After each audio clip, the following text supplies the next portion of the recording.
మన యొక్క పూర్వీకులను కూడా జ్ఞాపకం చేసుకొని కొన్ని నిమిషాలు మాత్రమే దేవుని స్తుతిస్తాం. అందరూ లేచి నిలబడినట్లయితే నాతో పాటు ఏకీభవించండి. నేను చెప్పినటువంటి వ్యక్తుల గురించి మీరు కూడా జ్ఞాపకం చేసుకొని ప్రార్థన స్తోత్రం చెల్లించుకుంటున్నాం. మా దేశంలో మీరు జ్ఞాపకం చేసుకుని నా ప్రభుని అందరినీ భయంకరంగా మిశ్రిత జనాంగంగా ఉన్న ఈ యొక్క భారతదేశంలో దేవా మీకు ఇష్టమైనటువంటి మీ ప్రియమైన శిష్యుని నా ప్రభావం మీరు పంపారు, మేము స్తుతిస్తున్నాం. అలాగనే యూదుల ద్వారా లక్షణాన్ని మీ లేఖన భాగంలో మీరు చదివించిన విధానంలో దేవా నా తండ్రి మా మిషనరీస్ మా మధ్యకి మీరు పంపారు.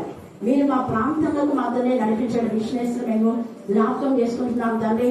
కోర్స్ జరగానే నా ప్రభ, గిప్సన్ జరగానే నా ప్రభ, మరి అలాగే నా ప్రభ నా తండ్రి రాబర్ట్ గిప్సన్ కానీ జాన్సన్ గిప్సన్ కానీ నా ప్రభ, మరి వైలి మిస్సమ్మ కానీ మా తల్లి పిల్లి మిస్సమ్మ కానీ క్రిజన్సన్ దూసమ్మ కానీ మేము జ్ఞాపకం చేసుకుంటున్నాం తండ్రి. స్టాండన్ జరగానే మేము జ్ఞాపకం చేసుకుంటున్నాం. ఆ స్తోత్రం దేవా మీకే స్తోత్రం, మీకే స్తోత్రం, మీకే స్తోత్రం. అలాగనే మా యొక్క నా ప్రభ నా తల్లి పిల్లలను బట్టి మరి ముఖ్యంగా అమ్మ నాన్నను మీ కరుణాపీఠంలో ఎత్తిపడుతున్నాం. మమ్మల్ని ఆధ్యాత్మికంగా ఈ విధానంలో వారు ఎదగ చేయకపోతే మేము ఈలాగా నా ప్రభా నిన్ను కనపరచలేం, నిన్ను స్తుతించలేం, మహింపరచలేం. దేవా మీకే స్తోత్రం, మీకే స్తోత్రం, మీకే స్తోత్రం, మీకే స్తోత్రం. మీరు తండ్రి కుమార పరిశుద్ధాత్మ ఏకమై ఉన్నలాగున దేవా ఈ సమయంలో మేము మా యొక్క పూర్వీకులందరూ కూడా ఏకంగా దేవా మేము స్తుతిస్తున్నాం. గతంలో వారు మేము స్తుతించి మహింపరిచి ఘనపరిచారు తండ్రి. దేవా వారు మాకు బోధించా ఈ మార్గంలో మాత్రమే మేము మరణం మట్టుకు మాత్రమే మేము ఆరాధించడానికి మాకు నేర్పించమని ప్రార్థిస్తున్నాం. ఎంతగానో నా ప్రభా స్తుతి ఆరాధన అందరినీ చేసిన రత్న ప్రభను బట్టి నా అందరి మా సహోదరి అలాగే వారి కుమారుని కూడా చిన్న బిడ్డల వాక్యం అనే పాత్రగా పెంచారు ప్రభా. స్తోత్రం దేవా మీకే స్తోత్రం, మీకే స్తోత్రం, మీకే స్తోత్రం. ఇక్కడ తల్లిదండ్రులు కూడా అలాగా తమ పిల్లలు ఆధ్యాత్మికంగా ఎదగ చేయాలని మాత్రం మేము ఆశపడుతున్నాం. దేవా ఈ కరుణా పీఠం యొక్క మినిస్ట్రీ నా ప్రభా మరి 35 సంవత్సరాలుగా ఇక్కడ పరిచయం చేయడానికి కారణం ఒక్కటే ప్రభా. మేము ఆత్మీయంగా ఎదిగా మా ప్రభా మాలాగా అనేక మంది ఆత్మీయంగా ఎదగాలన్నదే మా ఉద్దేశం తండ్రి. మరణం మట్టుకు మేము ప్రేమించడానికి మీ కృపాస్థానం దాయిచండి. మా యొక్క మిషనులు మా పిల్లల యొక్క ప్రయాసం ఎందు వ్యర్థం కావచ్చు ప్రభా. స్తోత్రం దేవా మా అమ్మమ్మ తాతను బట్టి కూడా మేము స్తుతిస్తున్నాం. చిన్ననాటి నుంచి వాక్యంలో వారు మమ్మల్ని పెంచారు, అందుకు కూడా మీకు ఎంత స్తుతించా కూడా తక్కువే. ఇక్కడ వృద్ధులైన వారు కూడా తమ యొక్క మన్మరాలకు నాతండి నిన్ను గురించి తెలియచేయమని మీరు సెలవిచ్చారు ప్రభా. మీ పూర్వీకులకు ఆ విషయాలని తెలియచేయడం మీరు సెలవిచ్చారు. అందుని బట్టే మీకు వందనాలు స్తోత్రం చెల్లించుకోవచ్చున్నాం.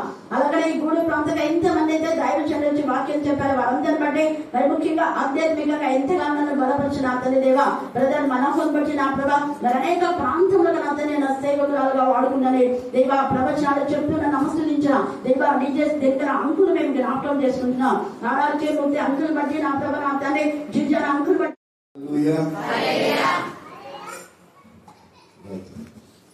ఒకసారి ఒక పాస్టర్ గారు వాస్తవికత అంటే ఏంటి, భ్రమ అంటే ఏంటి అని ప్రశ్న అడిగారట సంఘంలో.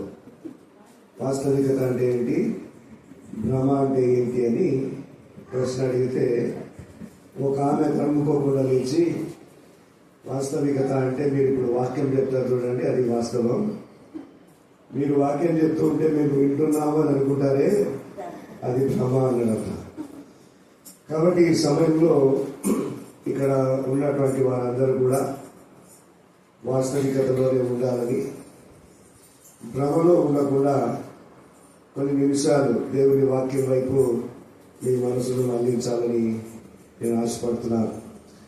ప్రత్యేకంగా ఈ సమయంలో కరుణాపీఠం యొక్క వార్షికోత్సవ సందర్భంగా మనమందరం ఇక్కడ చేరి ఉన్నాం. అదే రీతిగా ఈరోజు దేవదాన మంకులు గారి యొక్క జన్మదినం కూడా. మరి దైవజనులు పెద్దలు దినకర మంకులు గారి కూడా బర్త్డే. ఓకే, సో నీతి మంత్రుల్ని మనం ఈరోజు జ్ఞాపకం చేసుకుంటున్నాం. పెద్దల యొక్క జన్మదినాన్ని జ్ఞాపకం చేసుకోవడం మంచిది. వారి ద్వారా అనేక లక్షల మంది దీవించబడ్డారు. హల్లెలూయా. వారు తమ యొక్క జీవిత కాలాన్ని ప్రభు మహిమ కొరకై వారు వినియోగించారు. అనేకులకు ఆశీర్వాదకరంగా వారు ఉండిన ఆనందం బట్టి దేవుడికి స్తోత్రాలు. మరి మా కుటుంబానికి సల్మకతో ఉన్న పరిచయం నాకైతే 43 సంవత్సరాల నుంచి ఇంకా ఎక్కువ. సో నేను డిగ్రీ సెకండ్ ఇయర్ చదివేటప్పుడు ప్రభువును అంగీకరించినాను 1982లో. మరి ఆ సమయంలో అక్క వాళ్ళ తమ్ముడు న్యూటన్ అని బ్రదర్ ఉండేవాడు, ఇప్పుడు కూడా ఉన్నాడు. మరి ఆ రీతిగా మేమందరం కూడా ఫ్రెండ్స్గా సహవాసంలో ఎదుగుతున్న సందర్భంలో అక్కతో మాకు పరిచయం అయింది. అప్పటికే అక్క రక్షింపబడి అద్భుతమైనటువంటి సాక్షిగా తన ఆత్మీయ జీవితంలో కొనసాగుతూ ఉన్నారు. మరి అక్కతో కలిసి ప్రార్థన చేస్తున్న దినాల్లోనే పరిశుద్ధాత్మ అభిషేకాన్ని పొందుకోవటం, ఆత్మీయ వరాలు పొందుకోవటం, ఇదంతా కూడా వాళ్ళ ఇంట్లోనే జరిగింది. మరి ఈ సమయంలో అక్క ప్రభు కొరకు నిలిచిన విధానాన్ని బట్టి, ప్రభు కొరకు ప్రయాసపడుతున్న విధానాన్ని బట్టి ప్రభుకే మహిమ కలుగును గాక. హల్లెలూయా. మనం చప్పట్లు కొట్టి దేవుని వాక్యంలోనికి వెళ్దాం. దేవుని వాక్యంలో మనం గమనించినప్పుడు ఇది ఒక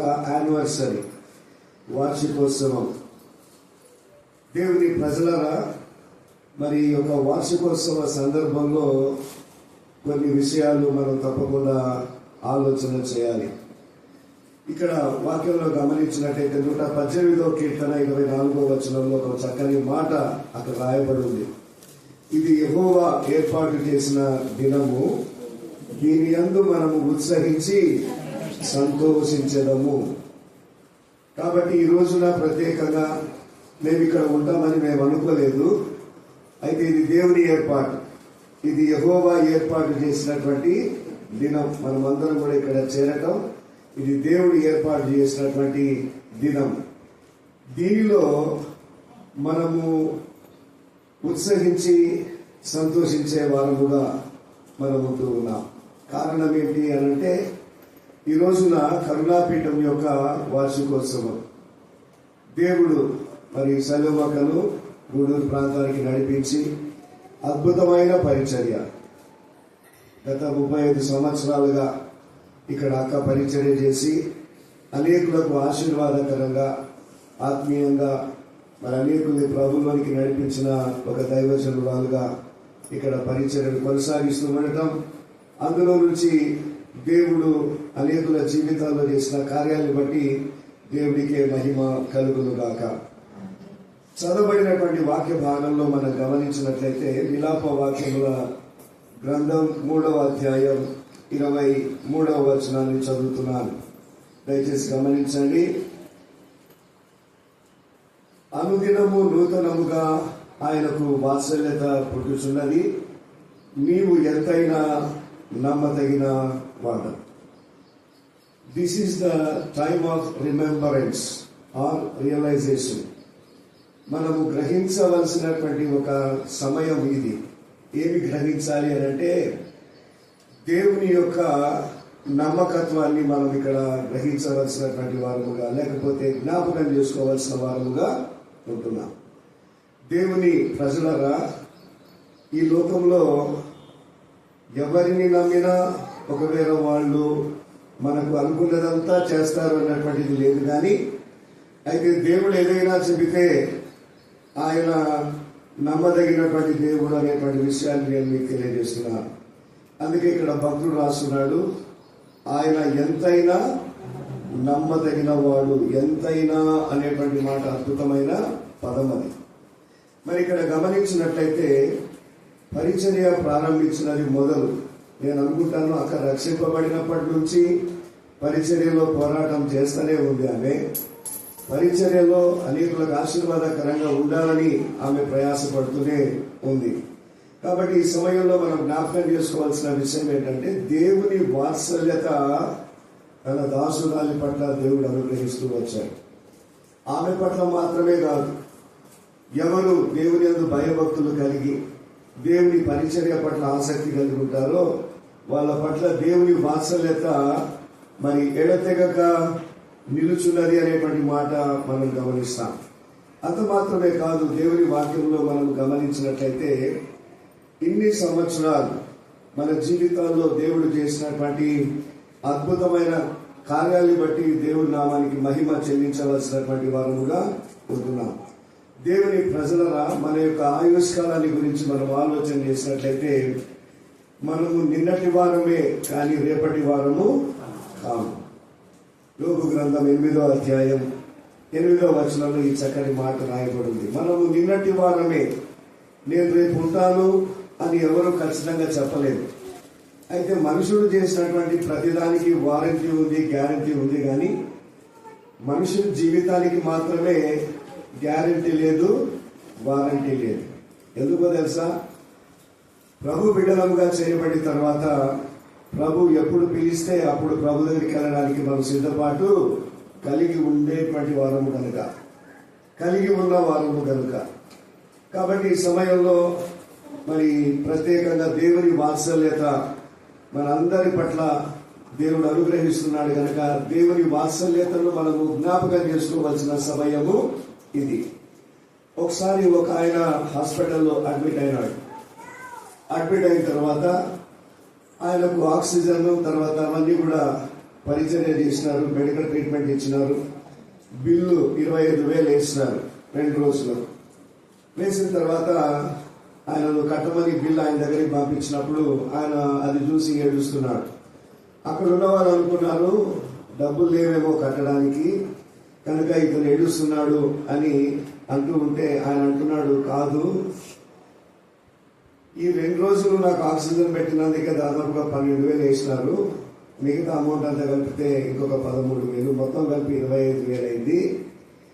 ఈ 2 రోజులకి ఆక్సిజన్కి నాకు ఇంత ఖర్చు అయితే నా తల్లి గర్భంలో నేను ఊపిరి పీల్చుకోవడం ప్రారంభించినప్పటి నుంచి ఇప్పటిదాకా దేవుడు నాకు ఆక్సిజన్ అందించినడే, అలాంటప్పుడు ఆయనకు ఎంత డబ్బు నేను కట్టాలి అని చెప్తూ నేనేమీ చెల్లించలేను, దేవునికి నేను కృతజ్ఞతాస్తుతులు చెల్లిస్తున్నాను అన్నాడట. హల్లెలూయా. ప్రజలారా, మనం ఈ రోజున జ్ఞాపకం చేసుకోవాల్సింది ఏమిటంటే దేవుని వాత్సల్యత, దేవుని కృప. మరి అక్క కూడా ప్రభువును నమ్మినప్పటి నుంచి కూడా ఆమె ప్రయాసపడటం మేము చూస్తూ వచ్చినాం. ఈ రోజు వరకు ఆమె తన యొక్క పరిచర్యలో పోరాడుతూనే ఉంది. అప్పుడప్పుడు పౌల్లాగా మాట నా జ్ఞాపకం వస్తుంది, మంచి పోరాటము పోరాడి తిని. సాధారణంగా మరి తను ఒంటరిగా ఉన్నా దేవుని యొక్క అద్భుతమైన కృప ఆమె పట్ల దేవుడు చూపిస్తూ ఉండగా ఆమె దేవుని పరిచర్యలో ముందుకు కొనసాగుతూ ఉంది. కాబట్టి this is the time of remembrance or realization. రెండవదిగా మనం గమనించినట్లయితే this is the time of thanksgiving. ఇది కృతజ్ఞత సమయము అని నేను మీకు తెలియజేస్తూ ఉన్నాను. దేవుని ప్రజలారా, 103వ కీర్తన 1వ వచనం 2వ వచనం మనకు బాగా బాహాటంగా మనకు బాగా తెలిసినటువంటి వచనాలు అవి. అక్కడ దావీదు మహారాజు చెప్తూ ఉన్నాడు, నా ప్రాణమా యెహోవాను సన్నుతించుము, నా అంతరంగముననున్న సమస్తమా ఆయన పరిశుద్ధ నామమును సన్నుతించుము, నా ప్రాణమా యెహోవాను సన్నుతించుము, ఆయన చేసిన ఉపకారములలో దేనిని మరువకుము. ఉపకారములలో దేనిని మరువకుము. దేవుని ప్రజలరా, ఆయన చేసిన ఉపకారములు జ్ఞాపకం చేసుకోవాల్సిన సమయం ఇది. అక్క మనతో మాట్లాడుతున్నప్పుడు ఆత్మీయ విషయాలు కానివ్వండి, లేక ఆత్మీయ అనుభవాలు కానివ్వండి, పరిచర్యలో కలిగినటువంటి కష్టాలు కానివ్వండి, అన్న నిందలు కానివ్వండి, ఇవన్నీ కూడా షేర్ చేయట్లేదు. ఒకవేళ మనమే గనక అక్కకు సమయాన్ని ఇచ్చి, అమ్మ మీరు ఈ యొక్క పరిచర్యలో మీరు పొందినటువంటి ఆత్మీయ అనుభవాలు, ఉన్నతమైన స్థితి, తర్వాత కష్ట సమయాల గురించి మీరు చెప్పండి అని గనక మనం అడిగితే చెప్పడానికి అవి విస్తారమైనటువంటివిగా ఉంటాయి. అయితే దేవుని ప్రజలరా, వాటన్నిటి మధ్యలో కూడా దేవుడు అద్భుతంగా వారిని బలపరుస్తూ నడిపిస్తూ వస్తున్నాడు. కనుక ఆయన చేసిన ఉపకారములు ఏది కూడా మర్చిపోకూడదు. ఇక్కడ గమనించినట్లయితే మన జీవితాల్లో కూడా దేవుడు చేసిన చిన్న మేలే గాని పెద్ద ఉపకారమే గాని మనం జ్ఞాపకం పెట్టుకోవాల్సినటువంటి వారముగా ఉంటూ ఉన్నాం. గమనించండి, అంటాడు భక్తుడు, ప్రభువా నువ్వు నాకు చేసిన మేళల గురించి, ఉపకారాల గురించి నేను చెప్పాలనుకుంటే అవి నా తల వెంట్రుకల కంటే విస్తారంగా ఉన్నాయి. అన్ని మేలులు, అన్ని ఉపకారాలు మీరు చేశారు. అన్ని ఉపకారాల్లో కూడా అద్భుతమైన ఉపకారం ఏంటంటే నా కొరకు, మా కొరకు కలువరి శిలువలో మీ ప్రాణాన్ని బలి చేయటం. కాబట్టి ఇంత పెద్ద ఉపకారం, నరకము నుంచి మనల్ని తప్పించడానికి, పరలోక వాసులుగా మనల్ని చేయడానికి దేవుడు చేసిన ప్రతి విధమైన ఉపకారాన్ని మనం జ్ఞాపకం చేసుకోవాల్సినటువంటి వారముగా ఉంటూ ఉన్నాం. దేవుని ప్రజలరా, వ్యక్తిగతంగా కానివ్వండి, కుటుంబంగా కానివ్వండి, సంఘముగా కానివ్వండి, సమాజముగా కానివ్వండి, సహవాసంగా కానివ్వండి, దేవుడు మనకు చేసిన ఉపకారములన్నిటిని బట్టి మనం ఆయనకు కృతజ్ఞతాస్తుతులు చెల్లింప బదులమై ఉన్నాం. మరి దేవుని వాక్యంలో మనం గమనించినట్లయితే ఒక ఆయన దేవుని స్తుతించడం ప్రారంభించినాడు. దానికి ముందు అనుకున్నాడు నేను నేను నేను అన్నాడు. ఆయన ఎవరో కాదు, నెబుకద్నెజర్ అనేటువంటి రాజు. అయితే దేవుని స్తుతించడం అనేటువంటి విషయాన్ని మనం గమనిస్తాం.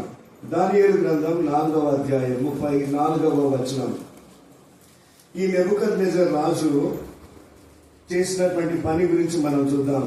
నా కండ్లు ఆకాశము తట్టు ఎత్తి చిరంజీవియు సర్వోన్నతుడకు దేవుని స్తోత్రము చేసి ఘనపరిచి స్తుతించి తిని అనేటువంటి మాట మనం చూస్తున్నాం. దానియేలు గ్రంథం 4వ అధ్యాయం 34వ వచనం. దేవుని ప్రజలారా, దేవునికి కృతజ్ఞత స్తుతులు చెల్లించే విషయంలో మాట్లాడుతున్నాను. మరి ఇక్కడ గమనించండి, ఆయన ఎప్పుడైతే తన కళ్ళను ఆకాశము తట్టు ఎత్తి దేవుని స్తుతించి స్తోత్రించి ఘనపరిచినాడో, స్తుతి ఏం చేసిందంటే ఆయన స్థితిని, ఆయన గతిని, ఆయన మతిని మార్చినట్టుగా మనం చూడగలుగుతాం. హల్లెలూయా. జరిగిన సంఘటన ఏంటో చూడండి. 36వ వచనంలో, ఆ సమయమందు నా బుద్ధి నాకు మరలా వచ్చెను, రాజ్య సంబంధము ప్రభావమును, నా ఘనతయు, నా తేజస్సును నాకు కలిగెను. తర్వాత అట్లనే గమనిస్తే, నా రాజ్యము నాకు స్థిరపడగా నేను మరి ఎక్కువ ఘనత నొందితిని. కాబట్టి ఈ సమయంలో మనం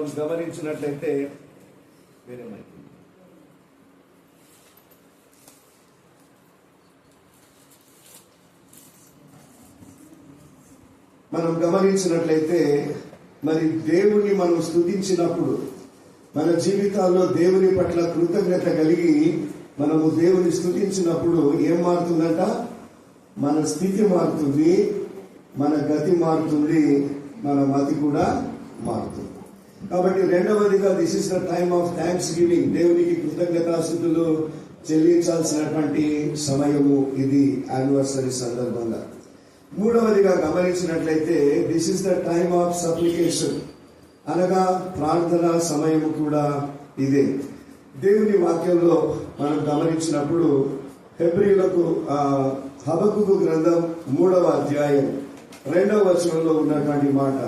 హబక్కుకు గ్రంథం 3వ అధ్యాయము 2వ వచనం ఎవరైనా చదువుతారమ్మా?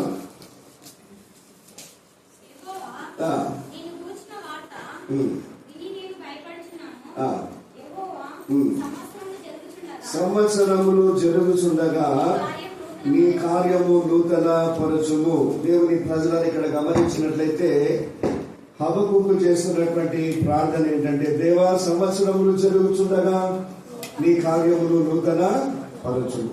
మనకు ఒక పాట ఉంది కదా, నూతన పరచుము దేవా నీ కార్యములు నా ఎడల అనేటువంటి ఒక పాట మనం వింటూ ఉంటాం. గమనించండి, మరి సంవత్సరం తర్వాత సంవత్సరం దేవుడు దయా కిరీటంగా మన జీవితాలకు అనుగ్రహిస్తున్నాడు. అయితే గుర్తుపెట్టుకోవాల్సినటువంటి విషయం ఏంటంటే, సంబరాల మధ్యలో మనము ప్రార్థనా జీవితాన్ని మనము మర్చిపోకూడదు అనేటువంటి విషయాన్ని మనం జ్ఞాపకం చేసుకున్నాం. దేవుని ప్రజలారా, మరి ఈ సమయంలో దేవుని వాక్యంలో మనం చూస్తే హబక్కుకు గ్రంథంలో 3 అధ్యాయాలు ఉన్నాయి. 3 అధ్యాయాల్లో కూడా మొదటి అధ్యాయం అంతా కూడా మీరు చదివినట్లయితే అక్కడ సమస్యలు కనపడతాయి. మరి ప్రవక్త తన చుట్టూ ఉన్నటువంటి పరిస్థితుల్ని చూసి తాను చాలా బాధపడుతున్నాడు. ఇన్ని సమస్యలు ఇక్కడ ఉన్నాయే ప్రభువా అని దేవుడు అడుగుతున్నాడు. నీవెందుకు న్యాయము చేయవు, నీవెందుకు కలగజేసుకోవు, నీవెందుకు పరిస్థితుల్ని మార్చవు అని ఆ మొదటి అధ్యాయం అంతట్లో అంటాడు. 2వ అధ్యాయంలోకి వచ్చేసరికి ప్రవక్త చేసిన పని ఏంటంటే, ఆయన ప్రాబ్లమ్స్ మధ్యలో దేవుని వైపు ప్రార్థనలో చూస్తున్నట్టుగా మనం చూస్తాం. ఈనాడు మన జీవితంలో కూడా అనేకమైన ప్రాబ్లమ్స్ ఉండొచ్చు మన చుట్టూ. అది వ్యక్తిగత సమస్య అయి ఉండొచ్చు, కుటుంబ సమస్య అయి ఉండొచ్చు, ఆర్థిక సమస్య అయి ఉండొచ్చు, అనారోగ్య సమస్య అయి ఉండొచ్చు, లేకపోతే మన ఆత్మీయ జీవిత సమస్య అయి ఉండొచ్చు. అయితే సమస్యల మధ్యలో మనం చేయాల్సిన పని ఏంటంటే, దేవుని వైపు మనం చూడాలి. ప్రార్థనలో దేవుని వైపు చూడాలి. 121వ కీర్తనలో అక్కడ భక్తుడు అంటున్నాడు, కొండల తట్టు నా కన్నులెత్తుచున్నాను, నాకు సహాయం ఎక్కడి నుండి వచ్చును అని ప్రశ్న వేసి దాని వెనకే సమాధానం చెప్తున్నాడు, యెహోవా వలననే నాకు సహాయము కలుగు. కాబట్టి ప్రార్థనా జీవితం ఎప్పుడైతే మనం కలిగి ఉంటామో ఖచ్చితమైన సహాయాన్ని దేవుడే మనకు అనుగ్రహిస్తాడు. ఇక 2వ అధ్యాయంలో మనం చూస్తే ఆయన గోపురము మీద కనిపెట్టుచున్నాడు ప్రార్థనా పూర్వకంగా. దేవుని ప్రజలారా, ఎప్పుడైతే కనిపెట్టినాడో ప్రాబ్లమ్స్ అన్ని కూడా కనుమరుగైపోయి పీస్ అనేది ఆయనకు వచ్చినట్టుగా మనం చూస్తున్నాం. ఫస్ట్ చాప్టర్ లో ప్రాబ్లమ్స్ ఉన్నాయి, సెకండ్ చాప్టర్ లోకి వచ్చేసరికల్లా ఆయన ప్రేయర్ స్టార్ట్ చేసినాడు. 3వ అధ్యాయంలోకి వచ్చేసరికల్లా సమస్యలన్నీ వెళ్ళిపోయి ఆయన అంటున్నాడు పీస్, సమాధానం కలిగి ఒక మాట అంటున్నాడు. ఏమంటున్నాడంటే 3వ అధ్యాయము 17వ వచనంలో, అంజురపు చెట్టు పూయకుండినను, ద్రాక్ష చెట్లు ఫలింపక పోయినను, ఒలీవ చెట్లు కాపులేక ఉండినను, చేనిలోని పైరు పంటకు రాకపోయినను, ఇంకా గొర్రెల దొడ్డిలో లేకపోయినను, సాలులో పశువులు లేకపోయినను, నేను యెహోవా యందు ఆనందించదను, నా రక్షణకర్త అయిన నా దేవుని యందు నేను సంతోషించదను. హల్లెలూయా. దేవుని ప్రజలరా, ఈ సమయంలో మన యొక్క సమస్యల చిట్టాను మనము ప్రార్థన చిట్టాగా మార్చి ప్రభు సన్నిధిలో ప్రార్థిస్తే దేవుడు దానిని స్తుతి చిట్టాగా మారుస్తాడట. చప్పట్లు కొడదామా? హల్లెలూయా. మన యొక్క సమస్యల చిట్టాను మనం ఏం చేయాలి? ప్రార్థన చిట్టాగా మార్చాలి. సమస్యలు చూస్తూ కూర్చుంటే సమస్యలు సమస్యలాగానే ఉంటాయి, ఇంకా అవి చాలా పెద్దగా అవుతున్నట్టుగా కనబడతాయి. కానీ ఆ సమస్యలన్నిటినీ కూడా మనం ఎవరి దగ్గరికి తీసుకెళ్ళాలి? ప్రభు దగ్గరికి తీసుకెళ్ళాలి. ఎప్పుడైతే సమస్యల చిట్టాను ప్రార్థన చిట్టాగా మార్చి మనం ప్రభు దగ్గరికి తీసుకెళ్తామో, ప్రార్థన వినేటువంటి దేవుడు దాన్ని స్తుతి చిట్టాగా మారుస్తాడు అనేటువంటి విషయాన్ని నేను మీకు తెలియజేస్తున్నాను. కాబట్టి కొంతమందికి కొన్ని రకాల ఆలోచనలు ఉంటాయి ప్రార్థన అన్నప్పుడు. ఇక్కడ చూడండి అమ్మా, ప్రార్థన అన్నప్పుడు కొంతమంది అనుకుంటారు ప్రార్థన చేయడం వేస్ట్ అండి అని కొంతమంది అనుకుంటారు. ఒక ప్రశ్న అడుగుతారు, ఈరోజు ఎంతమంది మీరు హృదయపూర్వకంగా దేవుని సన్నిధిలో ప్రార్థన చేసుకొని వచ్చినారు? అది మీకే తెలుసు. కొన్ని చేతులు లేయొచ్చు, కొన్ని చేతులు లేకపోవచ్చు, కొన్ని చేతులు సగమే లేయొచ్చు. అంటే హరిబరిగా చేసే ప్రార్థనలు కూడా ఉంటాయి. కొంతమందికి కొంచెం భయం, ఈరోజు చిన్న ప్రార్థన కూడా చేసుకోకుండా నేను బయటికి వెళ్తే ఏమైనా జరుగుతుందేమో అని భయపడి కూడా ప్రార్థన చేసుకునే వాళ్ళు ఉంటారు. అలాంటి ప్రార్థన కాదు, ప్రభు సన్నిధిలో హృదయపూర్వకమైనటువంటి ప్రార్థన. దేవుని ప్రజల దానియేలు తన జీవితంలో అత్యున్నతమైనటువంటి పదవిలో ఉన్నాడు. అయితే అనుదినము ముమ్మారు, ఉదయం ఒకసారి, మధ్యాహ్నం ఒకసారి, సాయంకాలం ఒకసారి మోకరించి యెరూషలేము వైపు కిటికీలు తెరవబడి ఉండగా ఆయన మనఃపూర్వకంగా ప్రార్థన చేస్తూ దేవుని స్తుతించుచూ వచ్చెను అనేటువంటి మాట దానియేలు గ్రంథం 6వ అధ్యాయంలో మనం గమనించగలుగుతాం. కాబట్టి ఈ సమయంలో సంబరాల మధ్యలో ఎప్పుడు మనము దేవునికి దగ్గర అవుతాం చెప్పండి? సంబరాలు ఉన్నప్పుడా, సంతోషం ఉన్నప్పుడా, లేక దుఃఖం ఉన్నప్పుడా? అలాంటప్పుడు దేవుడు మన దుఃఖ దినాలన్నీ కూడా సంతోష దినాలుగా మార్చినప్పుడు అప్పుడు కూడా దేవునికి దగ్గరలోనే ఉండాలి. ప్రభువా, నాకు కష్టాలున్నా, నాకు సంతోషం ఉన్నా, నేను కొండ అనుభవంలో ఉన్నా, లోయ అనుభవంలో ఉన్నా, నేను ఉన్నత స్థితిలో ఉన్నా, ఏమీ లేకపోయినా నేను నా ఆత్మీయ జీవితంలో నీ దగ్గరే నేను ఉంటాను, ప్రార్థనలో నీ దగ్గర ఉంటాను ప్రభువా. దేవుని ప్రజలరా, మరి సమయంలో our waiting time is not a wasting time. ప్రభు దగ్గర మనము కనిపెట్టేటువంటి సమయము అది వ్యర్థమైన సమయము కాదు. కనుక ఒక ఆయన అంటాడు, praying time is not a wasting time. కాబట్టి దేవుని ప్రజలరా, మన యొక్క జీవితాల్లో మనకున్నటువంటి ప్రతి పరిస్థితుల్లో మనము ప్రభు సన్నిధిలో మనం చేరి ప్రార్థించే వారముగా ఉంటూ ఉన్నాం. కాబట్టి ఈ సమయంలో ఇది ప్రార్థనా సమయము. ప్రభువా, మా భవిష్యత్ ఏంటి అని ఆలోచించుకుంటూ మనం ముందు కొనసాగాల్సినటువంటి వారముగా ఉంటున్నాం. 5వదిగా మనం గమనించినట్లయితే this is the time of consolation. ఆదరించబడేటువంటి సమయం, ఆదరణ సమయం కూడా ఇదే. కొంతమందికి భవిష్యత్ అంటే చాలా డౌట్ఫుల్ గా ఉంటుంది. భవిష్యత్ ఎలా ఉంటుందో, కరోనా వచ్చినప్పుడు నాకు వచ్చిన తలపు నేను మీకు చెప్తాను. 2020లో కరోనా వచ్చింది కదా, నేను ఎప్పుడు అనుకునేవాడిని ట్రైన్స్ చూసినప్పుడంతా ఈ ట్రైన్స్ ఎప్పుడు స్టాప్ అయిపోతాయా, నేను ఎప్పుడు చూసినా ఇవి తిరుగుతూనే ఉంటాయి అని అనుకునేవాడిని. ప్రపంచం అంతా కూడా ఎప్పుడు కదులుతూనే ఉంటది అని అనుకునేవాడిని. కానీ ప్రపంచాన్ని స్టాప్ చేసినటువంటి ఒకే ఒక అనారోగ్య పరిస్థితి ఏమిటంటే కరోనా. కరోనా వచ్చినప్పుడు ప్రపంచం అంతా స్తంభించిపోయింది. ఫ్లైట్స్ లేవు, ట్రైన్స్ లేవు, కార్లు లేవు, బస్సులు లేవు, స్కూటర్లు లేవు, సైకిళ్ళు లేవు, ఆటోలు లేవు, ఏమీ లేవు. ఎవరైనా కనబడితే కూడా పోలీసులు వాళ్ళ వెంటబడి ఇమ్మీడియట్ గా మీరు ఇంటికి వెళ్ళిపోండి అని చెప్పేటువంటి పరిస్థితి ఏర్పడింది. దేవుని ప్రజలారా, ఒక్క టైం తప్ప మిగతా అందరం కూడా ఎక్కడి వాళ్ళం అక్కడ ఇళ్లకు పరిమితం అయిపోయినాం. అయితే దేవుని వాక్యంలో మనం గమనించినప్పుడు భవిష్యత్తు ఇంకెలా ఉంటుంది అసలు అనిపించింది. మళ్ళీ తిరిగి నార్మల్ సిచ్యువేషన్ లోకి మనం వస్తామా, తిరిగి మనం సంతోషంగా గాలి పీల్చుకునే వాతావరణం ఏర్పడుతుందా, అలాంటి పరిస్థితి మళ్ళీ మనం చూడగలుగుతామా అని నేను అనుకున్నాను. అయితే దేవుని మహాకృపలో దేవుడు కలిగిన భయాలన్నింటినీ కూడా తొలగించి దేవుడు మానవాళిని తిరిగి నార్మల్ సిచ్యువేషన్ లోకి ఆయన తీసుకొని వచ్చినాడు. దేవుని ప్రజలారా, కొంతమందికి భవిష్యత్తులో వచ్చినటువంటి భయాలు ఉంటాయి. దేవుని వాక్యంలో మనం గమనించినప్పుడు ద్వితీయోపదేశ కాండము 11వ అధ్యాయము 11-12 వచనాలు అద్భుతమైన వచనాలు. ద్వితీయోపదేశము అనగా మోషే మరి ఇశ్రాయేలులందరినీ కూడా పోగు చేసి రెండవసారి ఉపదేశాన్ని ఉపదేశించినాడు. అందుకే దానికి ద్వితీయోపదేశ కాండము అనే పేరు వచ్చింది. గమనించండి 11-12 వచనాల్లో, మీరు నది దాటి స్వాధీనపరచుకున్న దేశము, కొండలు లోయలు గల దేశము, అది ఆకాశ వర్ష జలము త్రాగును, అది నీ దేవుడైన యెహోవా లక్ష్యపెట్టు దేశము.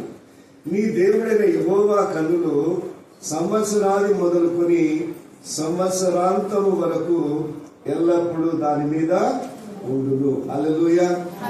జీవితం అనగానే అది ఎప్పుడు కూడా మరి రోజా పుష్పాలతో మరి వేయబడినటువంటి దానిలాగా ఉండదు. దేవుని ప్రజలారా, మన యొక్క ఆత్మీయ జీవితంలో కొనసాగుతున్నప్పుడు కొన్నిసార్లు ఉన్నతమైన ఆత్మీయ అనుభవాలు ఉన్నాయి, లోయ లాంటి అనుభవాలు కూడా ఉన్నాయి. అయితే కొండ పర్వతం లాంటి అనుభవాలున్నా, ఆత్మీయ అనుభవాలున్నా, లోయ అనుభవాలున్నా మనము ఏమాత్రం కూడా భయపడాల్సిన అవసరము లేదు. ఇక్కడ వాక్యంలో రాయబడినటువంటి మాట, మీరు స్వాధీనపరచుకోవడానికి వెళ్తున్నటువంటి దేశం కొండలు లోయలు గల దేశము, అయితే అది నీ దేవుడైన యెహోవా లక్ష్యపెట్టు దేశం. హల్లెలూయా. కొండల అనుభవాలైనా లోయ అనుభవాలైనా మన దేవుడు మనకు ఉన్నాడు. ఆయన లక్ష్య పెట్టేటువంటి వాడు మన ఆత్మీయ జీవితాన్ని గురించి, మన కుటుంబాన్ని గురించి, మన భవిష్యత్తుల గురించి ఆయన లక్ష్య పెట్టే దేవుడు. అంత మాత్రమే కాదు, ఆయన కన్నులు సంవత్సరాది మొదలుకొని సంవత్సరాంతము వరకు అవి మన మీద ఉంటాయంట. మత్తయి సువార్త 28వ అధ్యాయం 20వ వచనంలో ఒక చక్కని మాట రాయబడింది. ప్రభు అన్నాడు ఆరోహణమై వెళ్ళిపోతూ, ఇదిగో యుగ సమాప్తి వరకు నేను సదాకాలము మీతో కూడా ఉన్నాను అన్నాడు. ఉంటాను అనడానికి ఉన్నాను అనడానికి తేడా ఉందా లేదా? తేడా ఖచ్చితంగా ఉంది. ఉన్నాను అన్నవాడు ఆయన ఉన్నవాడు. హల్లెలూయా. మోషేతో అన్నాడు దేవుడు, అయ్యా నువ్వు నన్నేమో అక్కడికి పంపించాలనుకున్నావు, ఆ యొక్క ఐగుప్తులోకి, అక్కడున్న ఇశ్రాయేలుతో మాట్లాడమంటున్నావు. మరి అక్కడికి వెళ్ళినప్పుడు వాళ్ళు అడుగుతారు, ఏ దేవుడు నిన్ను పంపించినాడు అని చెప్తే నేనేం చెప్పాలి చెప్పు అని అంటే, నేను ఉన్నవాడను అన్నవాడనని చెప్పు మోసే అన్న. కాబట్టి దేవుని ప్రజలారా, మన ప్రభు మనతో కూడా ఉన్నాడు. ఆయన మాట తప్పనటువంటి వాడు. అందుకే ఆయన మనతో ఉంటున్నటువంటి వాడు. ఆయన ఉన్నాడు అంటే ఆయన మనల్ని అన్ని విషయాల్లో చూసుకుంటాడు. అందుకే పాటల్లో ఒక పాట ఉంది కదా, అంత నీవే చూసుకుంటావు, అంత నీవే చూసుకుంటావు. మన బాగోగులు చూసుకునేవాడు మనకున్నాడు. దేవుని ప్రజలను జాన్ వెస్లీ అనేటువంటి ఒక గొప్ప భక్తుడు పరిచర్య చేస్తూ ఉన్నాడు. ఈయన ఇంగ్లాండ్ నుంచి వచ్చినటువంటి వాడు. కొన్ని వేల కిలోమీటర్లు ఆయన గుర్రం మీద ప్రయాణం చేసి విస్తారమైనటువంటి పరిచర్య చేసేవాడు. రాత్రింబగళ్ళు ప్రయాణాలు, పరిచర్య అలా చేస్తూ వచ్చినప్పుడు ఒకసారి ఆయన ఒక ప్రశ్న అడిగినాడు. అది కాదండి జాన్ వెస్లీ గారు, మీరు కొన్ని వేల కిలోమీటర్లు ప్రయాణం చేస్తున్నారు కదా, రాత్రింబగళ్ళు ప్రయాణం చేస్తున్నారు, మీకు భయం లేదా అన్నాడట. అంటే ఆయన అన్నాడు, నేను కూడా మనిషినే, నాకు కూడా భయాలు ఉన్నాయి, కానీ ప్రభు చెప్పిన ఒక వాగ్దానం ఉంది, నేను విడువను, నిన్ను ఎడబాయనని ఆ వాగ్దానం ఎప్పుడు నా గుండెలో ఉంటుంది. అది నేను జ్ఞాపకం చేసుకొని ఇంకా ఎన్ని వేల కిలోమీటర్లైనా నేను ప్రయాణం చేస్తాను అన్నాడట. హల్లెలూయా. చప్పట్లు బట్టి దేవుని గణపడతాను. మన ప్రభువు మనతో కూడా ఉన్నాడు. కరుణాపీఠం ప్రారంభించినది మొదలుకొని, మరి సలోమక పరిచర్య ప్రారంభించినది మొదలుకొని అనేకమైనటువంటి ఉన్నతమైన అనుభవాలు, లోయ అనుభవాలు ఉన్న దేవుని యొక్క దృష్టి వారి మీద, పరిచర్య మీద ఉండింది గనక భవిష్యత్తులో కూడా ఆయనని నడిపిస్తాడని నేను నమ్ముతూ ఉన్నా. దేవుడు అద్భుతమైనటువంటి తన ఆదరణతో అక్కడ నడిపిస్తాడని కూడా నేను నమ్ముతూ ఉన్నాను. దేవుని ప్రజలరా, మరి ఈ సమయంలో చివరిగా this is the time of decisions, నిర్ణయాలు తీసుకోవాల్సినటువంటి సమయం ఇది. మనము వస్తుంటాం, వాక్యాన్ని వింటూ ఉంటాం, మళ్ళీ వెళ్ళిపోతూ ఉంటాం. ప్రాముఖ్యమైనటువంటి తీర్మానాల్లో నెహెమ్యా గ్రంథం 10వ అధ్యాయంలో మీరు ఇంటికి వెళ్ళిన తర్వాత చదవండి. అయితే దాన్ని తీసి ఉంచండి ఎందుకంటే అప్పుడప్పుడు కొన్ని వచనాలు మనం చదువుతాం కనుక. నెహెమ్యా గ్రంథము 10వ అధ్యాయం దయచేసి మీరు తీసి ఉంచాలని నేను కోరుతున్నాను. నెహెమ్యా గ్రంథం 10వ అధ్యాయం. ఇందులో దాదాపుగా 12 రకాలైనటువంటి తీర్మానాలు ఉన్నాయి. 12 రకాలైనటువంటి తీర్మానాలు. ఎవరు చేశారు ఈ తీర్మానాలు అంటే ఇశ్రాయేలు ప్రజలు చేశారు.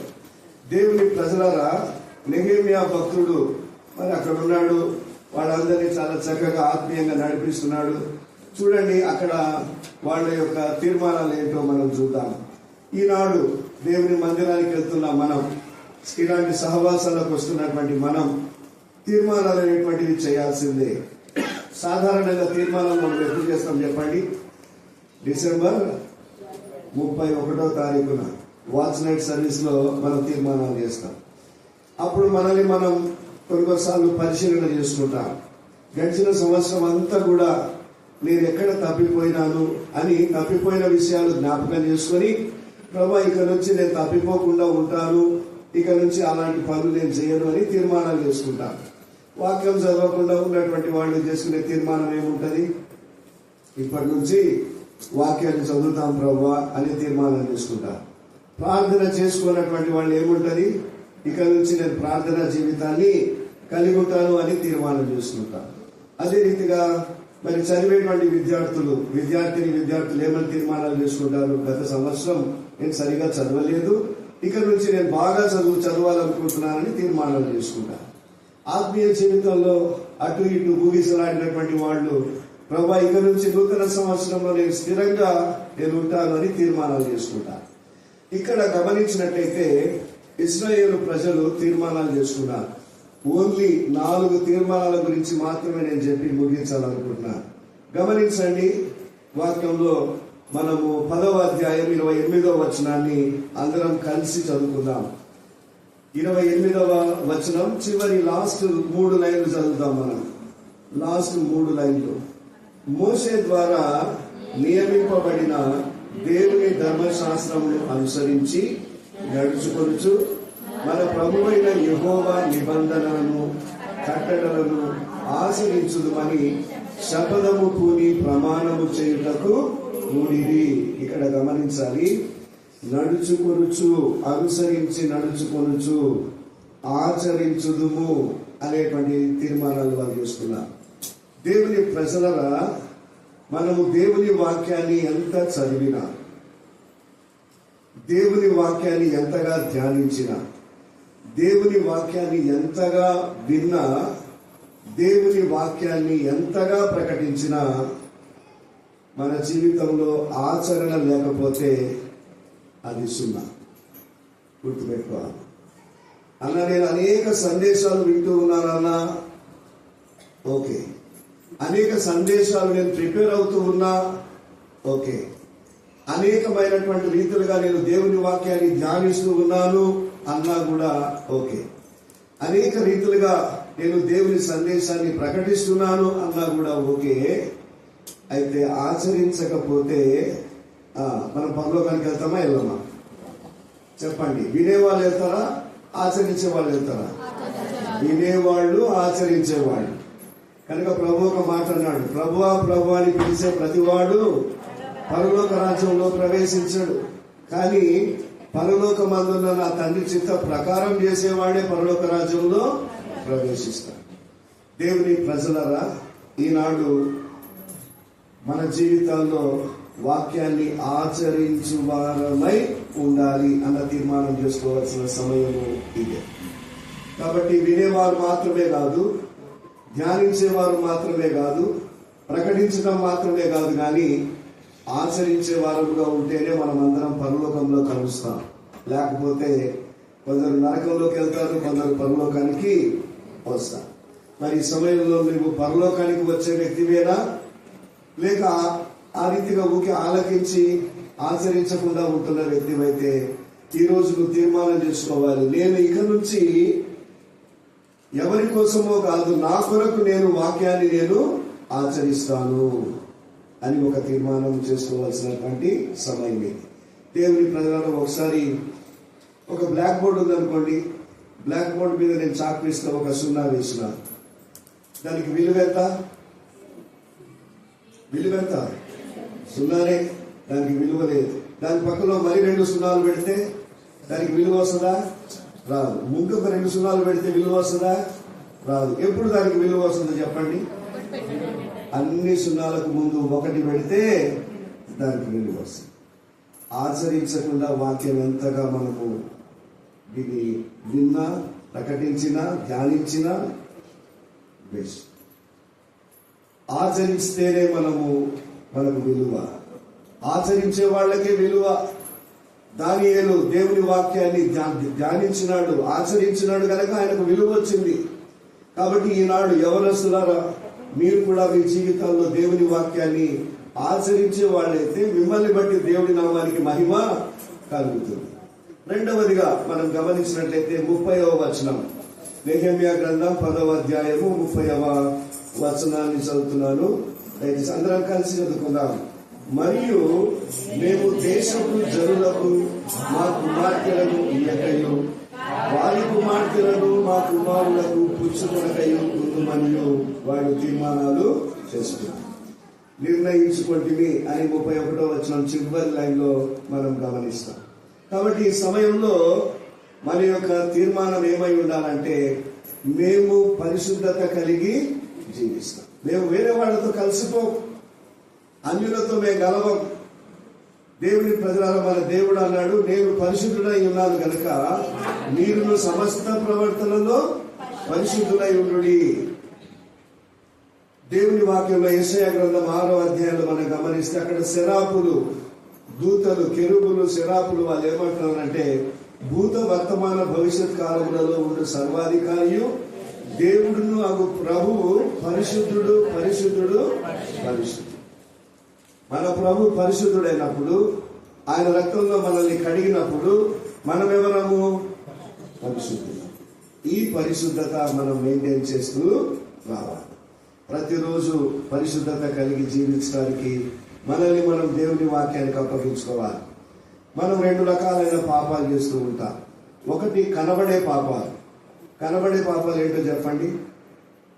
కొట్లాటలు, తిట్లాటలు, కొట్టుకోవడాలు కదా. అదే రీతిగా త్రాగుబోతనం, వ్యభిచారం ఎక్కడో చోట బయటపడిపోతుంది. ఇలాంటివన్నీ కూడా బయట పడేటువంటి బహిరంగ పాపాలు అన్నమాట.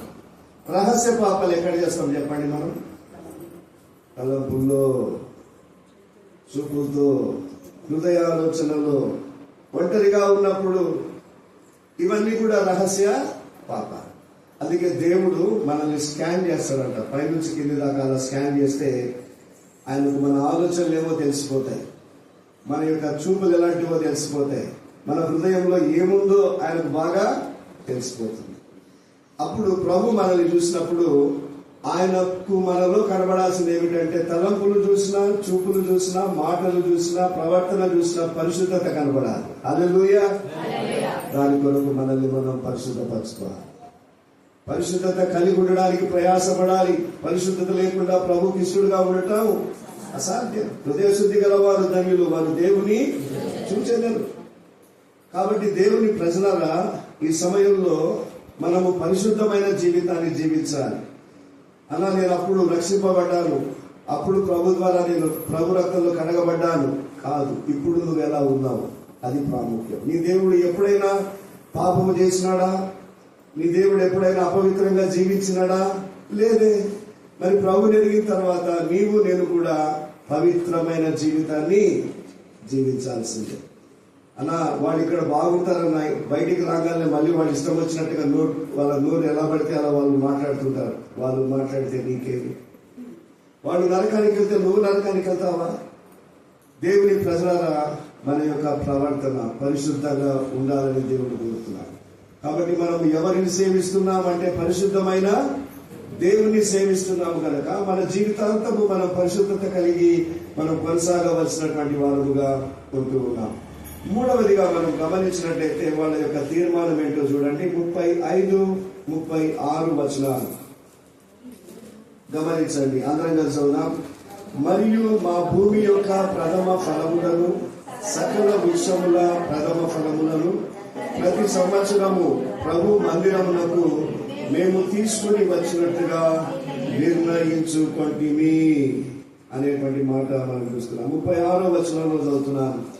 మా కుమారులలో జ్యేష్ఠ పుత్రులు మా పశువులలో తొలిచూలులను ధర్మశాస్త్ర గ్రంథమందు రాయబడినట్టు మా మందిరంలో తొలిచూలులను మన దేవుని మందిరములో సేవ చేయు యాజకుల యొద్దకు మేము తీసుకుని వచ్చినట్టుగా నిర్ణయించుకొంటిమి.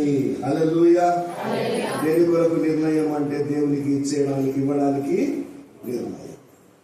దేవుని ప్రజలరా, దేవునికి ఇచ్చే విషయంలో మనం హృదయపూర్వకంగా ఇవ్వాలి. ఎలా ఇవ్వాలి? హృదయపూర్వకం. కాబట్టి ఈ సమయంలో దేవుని వాక్యంలో మనం గమనించినట్లయితే పాత నిబంధనలో మలాకి గ్రంథం 3వ అధ్యాయం 10వ వచనంలో అంటాడు, మీ దశమ భాగములను నా మందిరములోనికి తీసుకొని రండి. మీరు అలా ఇచ్చి నన్ను గనక శోధిస్తే నేను ఆకాశపు వాకిళ్లను విప్పి మీరు పట్టజాలనంత విస్తారమైన దీవెనలు నేను మీకు ఇస్తాను. ఏమిస్తే? దశమ భాగం ఇస్తే. దశమ భాగం ఇస్తే దేవుడే అంటున్నాడు, నేను ఆకాశపు వాకిళ్లు విప్పి మీరు పట్టజాలనంత విస్తారమైన దీవెనలు అంటున్నాడు. దశమ భాగానికి అంత విలువ ఉంటే ఇక నువ్వు ఇచ్చేది ఎక్కువైతే ఇంకెంత ఉంటుందో ఇది నువ్వు ఆలోచన చేయాలి. కాల్గేట్ అనేటువంటి ఆయన గురించి మనకు బాగా తెలుసు అనుకున్నాను. ఎంతమంది కాల్గేట్ పేస్ట్ వాడుతున్నారు, బ్రష్లు వాడుతున్నారు? కాల్గేట్ అనేటువంటి ఆయన తన బిజినెస్ స్టార్ట్ చేస్తున్నప్పుడు దేవుడితో ఒక ఒప్పందం చేసుకున్నాడు. ఏమని అంటే, దేవా, నేను నీకు దశమ భాగం ఇచ్చే కాడి నుంచి నేను స్టార్ట్ చేస్తాను అన్నాడు. ఆయన బిజినెస్ స్టార్ట్ చేసినాడు. ప్రపంచవ్యాప్తంగా ఆయన బిజినెస్ జరుగుతూ ఉంది. ఈ రోజు కూడా ఆ బిజినెస్ జరుగుతుంది. అప్పుడు దేవుడు ఆయన ఇంకా ఆశీర్వదించినాడు. ఇప్పుడు అంటున్నాడు దేవుడితో, ప్రభువా, నీకు దశమ భాగం కాదు, నీకు 20% నేను ఇస్తాను అన్నాడు. 20% ఇవ్వడం ప్రారంభించినాడు. దేవుడు ఇంకా బ్లెస్ చేసినాడు. అప్పుడు అన్నాడు, ప్రభువా, నీకు 50, నాకు 50 అన్నాడు.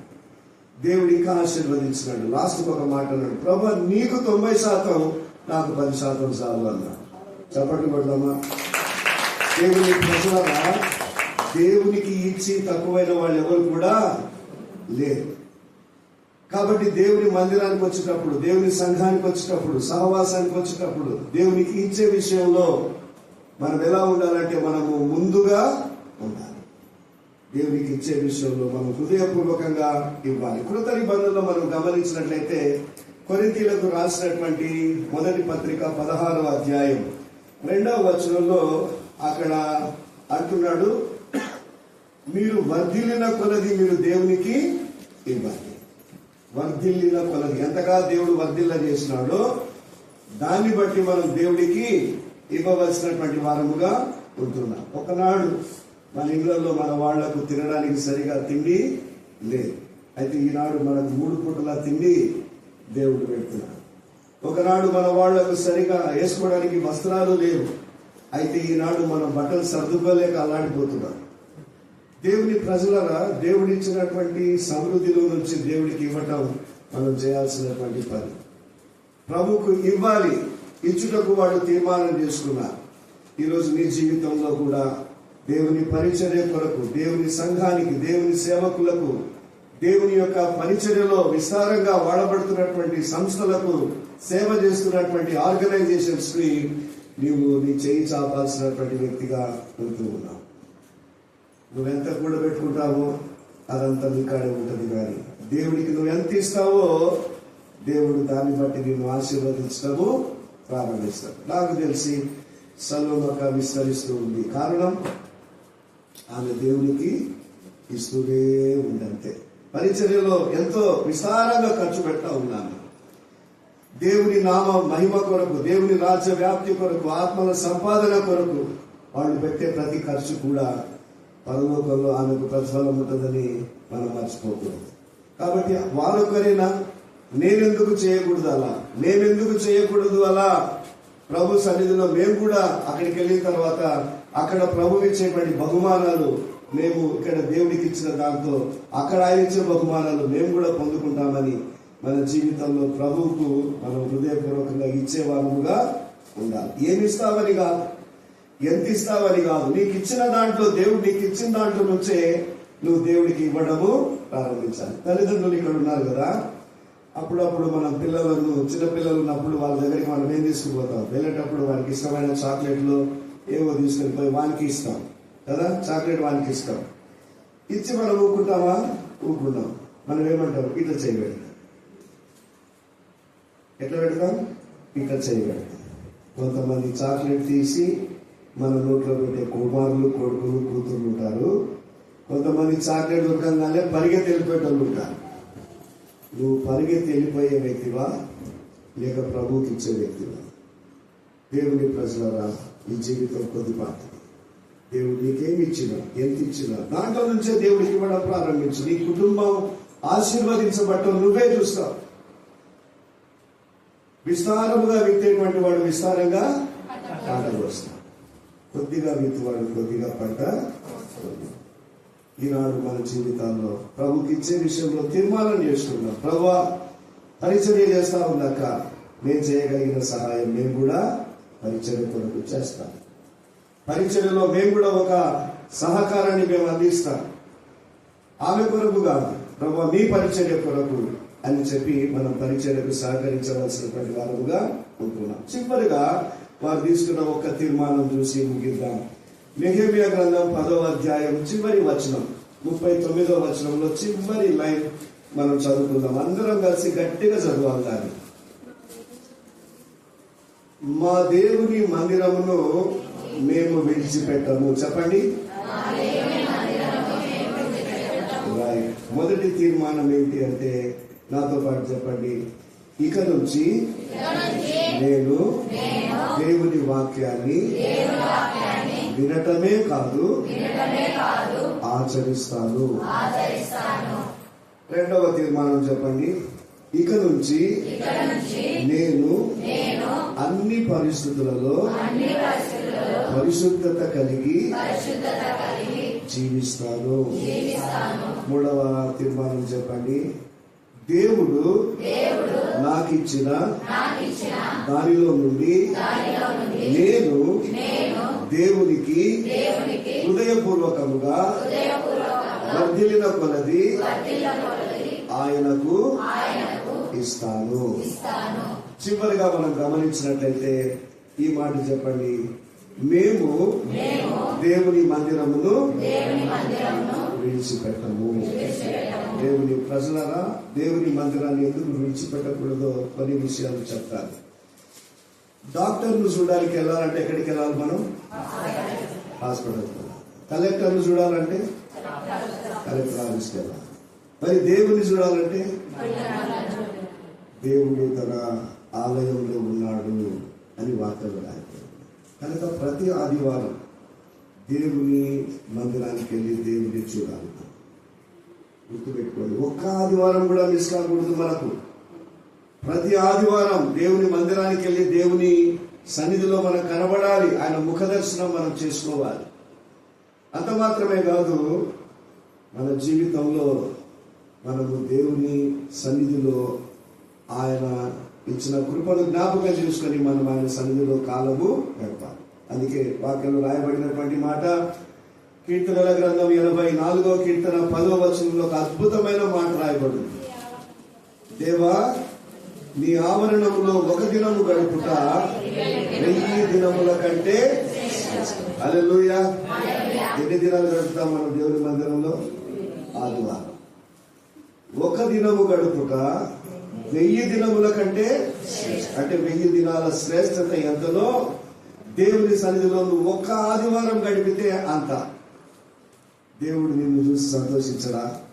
నా బిడ్డ నా మందిరానికి వచ్చింది, నా బిడ్డ నా సన్నిధిలో కూర్చుంది, నా బిడ్డ ప్రతి అవసరత నేను చూస్తున్నా, నేను ఆయన జీవితంలో కలగజేసుకుంటా.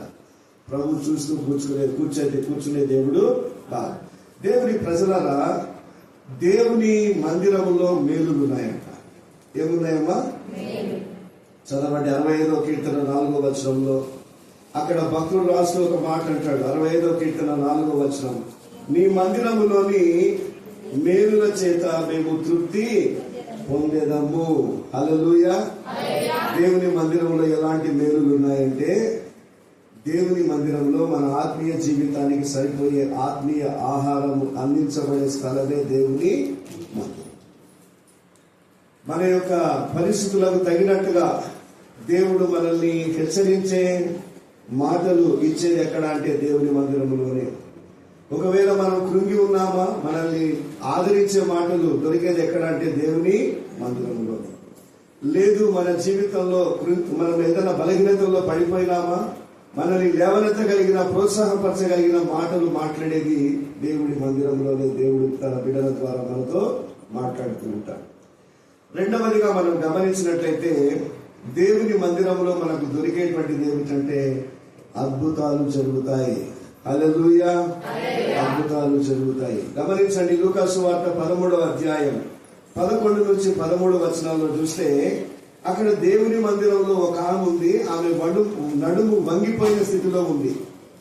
అయితే ప్రభు ఆమెను చూసినాడు. చూసి ఈమె కూడా అబ్రహాము కుమార్తె, అయితే ఈమెను దురాత్మ పట్టి ఉందని చెప్పి ఆమె వంగిపోయిన నడుము మీద ఆయన తన చేయి పెట్టగా ఆమె చక్కగా నిలవబడేదని వాక్యంలో రాయబడి ఉంటుంది. హల్లెలూయా. నీ జీవితంలో అద్భుతాలు కావాలి అంటే, విడుదల కావాలి అంటే దేవుని మందిరంలోనే నీకు దొరుకుతుంది. ఎక్కడికో వెళ్లాల్సిన అవసరం లేదు. దేవుని మందిరానికి రా, అక్కడ నీకు ఆత్మీయ ఆహారం దొరుకుతుంది. రెండవదిగా నీకు కావలసినటువంటి విడుదల దొరుకుతుంది. మూడవదిగా మనం గమనించినట్లయితే, దేవుని మందిరంలోనే మనకు స్వస్థత కలుగుతుంది. హల్లెలూయా. గమనించండి, మత్తయి సువార్త 12వ అధ్యాయం 9వ వచనంలో, మార్కు సువార్త 3వ అధ్యాయం 1 నుంచి 3 వచనాల్లో చూస్తే, దేవుని మందిరంలో ఒక ఊచ చెయ్యి గలవాడు ఉన్నాడంట. ఎవరున్నారు? ఊచ చెయ్యి అంటే అది పని చేయదన్నమాట, పక్షవాతం వచ్చిన చెయ్యి అన్నమాట. అయితే ప్రభు వారి దగ్గరికి వెళ్ళి ఆ యొక్క ఊచ చెయ్యి గల వారి చెయ్యి పట్టుకొని వారికి స్వస్థత అనుగ్రహించినాడు. ఈనాడు నీ జీవితంలో కూడా నీ అనారోగ్య పరిస్థితులకు స్వస్థత కలిగేది ఎక్కడ అంటే దేవుని మందిరంలో. డాక్టర్స్ కంటే ముందుగా ప్రభు సన్నిధిలోకి మనం వస్తే ప్రభు మన జీవితాల్లో చేయాల్సినటువంటి పనులు చేస్తాడు. నాలుగవదిగా మనం గమనించినట్లయితే, మన కొరతలు తీర్చబడేది దేవుని మందిరంలోనే. ఇది మనం గుర్తుపెట్టుకోవాలి. ఎవరో తీరుస్తారు అని కాదు. హన్నా తన జీవితంలో ఉన్న కొరతను ఎవరి దగ్గరికి వచ్చి చెప్పుకుంది? షిలోహులో ఉన్నటువంటి ప్రార్థనా మందిరానికి వచ్చి ఆమె కన్నీరు గార్చి ఏడుస్తా ప్రార్థన చేసింది. ప్రభువా, నన్ను జ్ఞాపకం చేసుకోవా, నాకు ఒక కుమారుని నువ్వు అనుగ్రహించవా, ఒక కుమారుని కనుక నేను ఇస్తే నేను తిరిగి ఆ కుమారుని నీకు సమర్పిస్తాను. కొరత, ఎన్నో సంవత్సరాలుగా ఉన్న కొరత ఎప్పుడైతే ఆమె వచ్చి దేవుని మందిరంలో ప్రార్థన చేసిందో కొరత తీర్చబడింది. సమూయేలు అనేటువంటి బాలుని దేవుడు ఇచ్చినాడు. ఆయన ఇశ్రాయేలు ప్రజలకు మొదటి ప్రవక్తగా దేవుడు ఏర్పాటు చేస్తాడు. కనుక కొరతలు తీర్చబడేటువంటి స్థలం దేవుని యొక్క మందిరం. చివరిగా మనం గమనించినట్టయితే, 2వ దినవృత్తాంతముల గ్రంథం 20వ అధ్యాయం. ఇక్కడ యెహోషాపాతు అనేటువంటి ఒక రాజు ఉన్నాడు. ఆయన రాజ్యం మీదకి 3 రాజ్యాల సైన్యం దండెత్తొచ్చింది. భయపడ్డాడు. భయపడి దేవుని మందిరంలోకి వెళ్ళి ప్రార్థన చేస్తున్నాడు. ప్రభువా, మా మీద ఈ నరమాత్రుని జయం ఉందనీయకుము అని ప్రార్థన చేస్తే ఒక్క బాణము గాని ఒక కత్తి గాని ఉపయోగించకుండానే రాత్రికి రాత్రి దేవుడు తన దూతలు పంపించి ఆ శత్రు సైన్యంలో 1,25,000 మంది శత్రువులను సంహరించినాడంట. హల్లెలూయా. ఉదయాన రాజుగారు ఎక్కడైతే శత్రువులు ఉన్నారో అక్కడికి పోయేసరికి వాళ్ళందరూ శవములై పడి ఉన్నారంట. వాళ్ళు వేరే రాజ్యాల మీదకి వెళ్ళి కొల్లగొట్టుకొచ్చుకున్న ధనమంతా అక్కడ ఉంది. ఇప్పుడు యెహోషాపాతు రాజు యొక్క సైన్యం అక్కడికి పోయి వాళ్ళు కొల్లగొట్టుకొచ్చుకున్న ధనానంతటి కూడా 3 రోజులు వీళ్ళు కొల్లగొట్టుకున్నారంట. దేవుని ప్రజలరా, దేవుని మందిరంలో ఏముందంటే మనకు విజయము. ఇన్ని ఆశీర్వాదాలు దేవుడు నీ కొరకు పెడితే దేవుని మందిరాన్ని ఎప్పుడే కానీ నిర్లక్ష్యము చేయదు.